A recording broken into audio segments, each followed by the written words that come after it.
Hello అండి. Hi. ఈరోజైతే నేను రాజ్మా కర్రీని చేస్తున్నాను. ఇది చాలా టేస్టీగా ఉంటుంది అండ్ హెల్తీ కూడా. ఇది రైస్‌లోకైనా, చపాతీలోకైనా బాగుంటుంది. చూసేద్దామా? చూడండి, ఒక బౌల్ తీసుకొని ఒక కప్పున్నర రాజ్మా వేసుకుంటున్నాను. ఇది శుభ్రంగా వాష్ చేసుకొని, వాటర్ వేసుకొని నైట్ అంతా నానబెట్టుకుందాం. చూడండి, మార్నింగ్ చూస్తే ఇవి మంచిగా నానిపోయాయండి. ఇప్పుడు ఇవి ఉడికించుకుందాం. ఒక కుక్కర్ తీసుకొని ఈ రాజ్మాను అందులో వేసేసుకొని ఒక 4 కప్పుల వాటర్ వేసుకుందాం. ఇందులోని కొంచెం చెక్క, 4-5 లవంగాలు,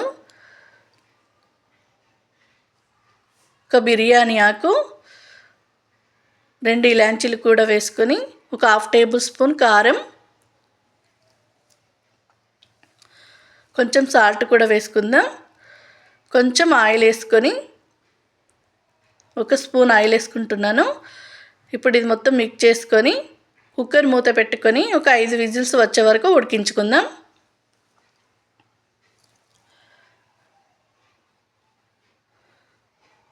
చూడండి, ఉడికిపోయింది. ఇప్పుడు మనం కర్రీని ప్రిపేర్ చేసుకుందాం. ఇది పక్కన పెట్టేసి స్టవ్ ఆన్ చేసి కడాయి పెట్టి ఒక 2 పావుల ఆయిల్ వేసుకుందాం. ఆయిల్ వేడయ్యాక ఒక 1/2 టేబుల్ స్పూన్ జీలకర్ర, ఆవాలు వేసి చిటపటలాడాక తరిగి పెట్టుకున్న ఆనియన్స్, పచ్చిమిర్చీలు కూడా వేసుకొని వేయించుకుందాం.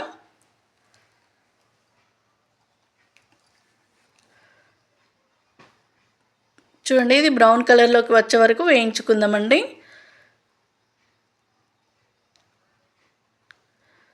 చూడండి, ఆనియన్స్ వేగిపోయాయి కదా. ఒక స్పూన్ అల్లం వెల్లుల్లి పేస్ట్ కూడా వేసి వేయించుకుందాం.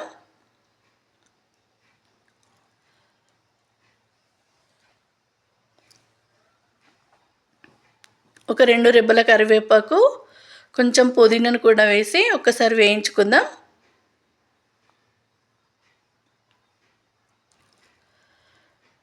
ఒక 1/2 టేబుల్ స్పూన్ పసుపు కూడా వేసుకుందాం. ఇది మంచిగా మిక్స్ చేసుకొని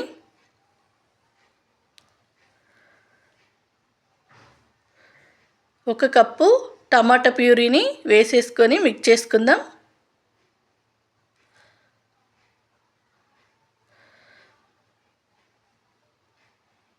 చూడండి, మూత పెట్టి ఒక 10 మినిట్స్ కుక్ చేసుకుందామండి. చూడండి, టమాటా కొంచెం మగ్గిపోయింది. ఇప్పుడు ఇందులోని ఒక స్పూన్ కారం,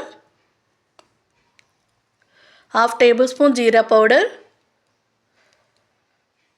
1/2 టేబుల్ స్పూన్ ధనియా పౌడర్ కూడా వేసి రుచికి సరిపడినంత సాల్ట్ కూడా వేసుకుందాం.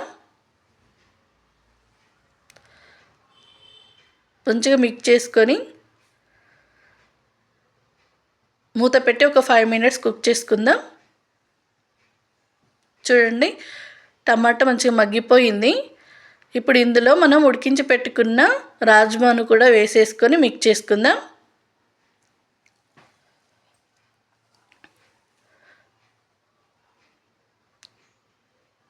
చూడండి, కొన్ని వాటర్ వేసుకొని ఇలా ఉండేలా చేసుకొని మూత పెట్టి ఒక 10-15 మినిట్స్ కుక్ చేసుకుందాం. చూడండి, రాజ్మా కర్రీ రెడీ అయిపోయినట్టే. ఒక స్పూన్ కసూరి మేతిని కూడా క్రష్ చేసుకొని వేసుకొని ఒక 10 మినిట్స్ మూత పెట్టి కుక్ చేసుకుందాం. చూడండి, ఆయిల్ పైకి తేలింది కదా. కర్రీ రెడీ అయినట్టేనండి. ఒక 1/2 టేబుల్ స్పూన్ గరం మసాలా, తరిగి పెట్టుకున్న కొత్తిమీరను కూడా వేసుకొని మిక్స్ చేసుకుందాం. మూత పెట్టి స్టవ్ ఆఫ్ చేద్దామండి. చూడండి, healthy and tasty rajma curry ready అయిపోయింది. మీరు ఒకసారి ట్రై చేసి ఎలా ఉందో కామెంట్ చేయండి. కుదిరితే లైక్ చేయండి.